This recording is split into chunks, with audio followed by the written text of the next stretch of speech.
begins here in the ghetto of Oakland, and I really want to document this story and just tell you really what I'm about and what my childhood was like, how I managed to learn these life lessons in the hood and the ghetto, and really scale up to making over $1 million in real estate. Today I live a lifestyle that's completely different. But let me walk you through what happened here. Was as a kid, we played basketball, we played things, but we played in these train tracks at times, throwing rocks, looking at trains that were coming in. Some of the trains were open. We'd find fun stuff in there.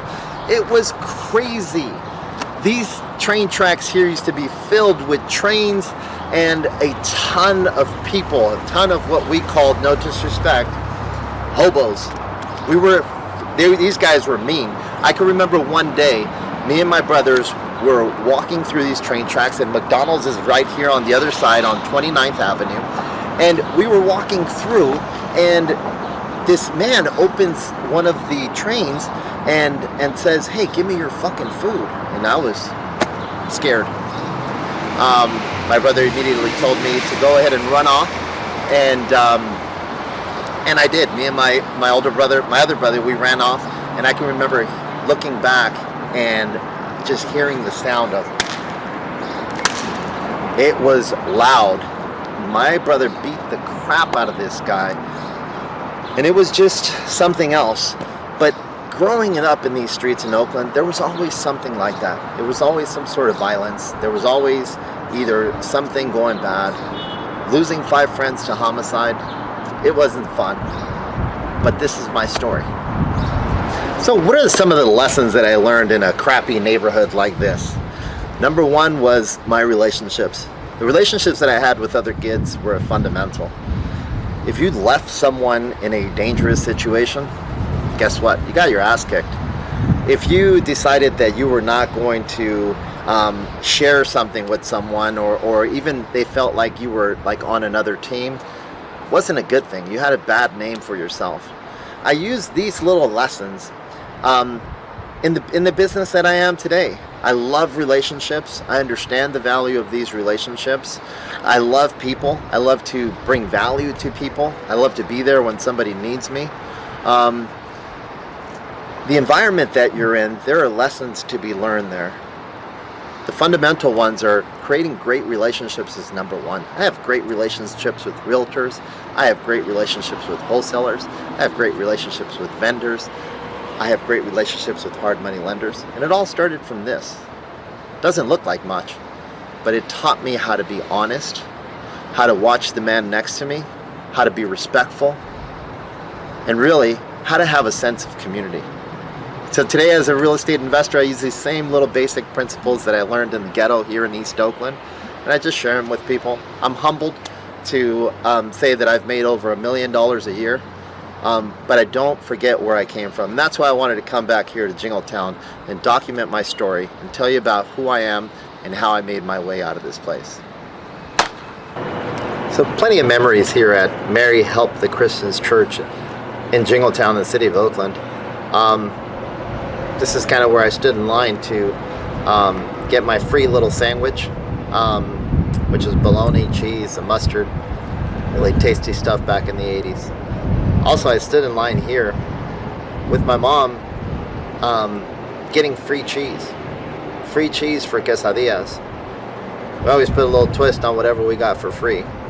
But it was terrible. It was just it was nothing nice. Reflecting back on those times, being poor is, in my opinion, it's the worst thing ever. Yes, there were some fun times that I had here, but overall, it was just was unnecessary. There was a lot of just craziness going on in this town.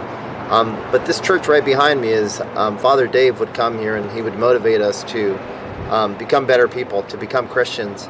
And believe it or not, I was even an altar boy in this church. For years, in summers, we would paint this church. We would do anything we could here at the church. We would have activities. And the park over to my left, that's where we had like big carnivals during the 80s. They put out a DJ out there as well. There was dancing. But somehow or not, it always led to one thing, and that was violence. Either a different neighborhood was coming in, challenging the people that lived here. It was some crazy person that either got drunk and started either just going off on people, or a combination of both. I lost 2 friends here in this neighborhood. One of them was my cousin, Ricardo Diaz, just murdered right down the street in front of the store for no reason at all. My other good friend, Jaime Navarro, was killed right down the street from here as well, only from somebody that was claiming a different street, claiming a different color. It was absolutely pathetic, but I'm here to tell you my story and to let you know that if you're caught in this environment, if you're in an environment where you can't get out, there's a way out. The first thing to do is definitely seek out different people. Get into a different environment. Leave all the craziness that you have behind and start plugging into different activities. Today it's a lot different than it was back then. You have meetup events, you have networking circles, you have so many options online. You have the ability to move to a different city, move to a different state. But in the end, it's about who are you hanging with? Who are your friends? Who is influencing you to be that person you want to be? I hope you'll watch me on any social media platform, on YouTube, Facebook, Instagram, whatever it is, so that you can watch how it is that I managed to get out of this neighborhood. We'll see you soon. So guys, we're here at La Barca Market in Jingletown in Oakland, California, where in these exact same coolers, they haven't been changed, it's the same exact cooler.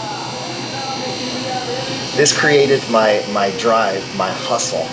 I would want to come here and grab one of these Coca-Colas and grab some chips, because that's all I could afford. Number one, you see, I had to pick fruit from trees. I had to create little hustles. I had to go down the street to Damani and convince the truck driver to allow me to go in the back of this truck and get these peaches and get this fruit so that I can sell them throughout my neighborhood and then come back here at the end of the day with a reward. Back then I would just go large. You know, if there was kids outside that were there that didn't have any, I'd invite them in and I would share that wealth. I want to share this knowledge with you because it all starts with tiny things, who you are as a person. Eventually when you get to making $10,000, $100,000, $1 million, you'll still have and remember those little things that made you who you are. And this right here, it's gonna make me cry, but this is who I was. This is what was at the end of the day, this was determining whether I was successful or not. So, welcome to La Barca Market here in Oakland, Jingletown, where my entrepreneurship just kicked in and I was able to rock and roll with so many lessons.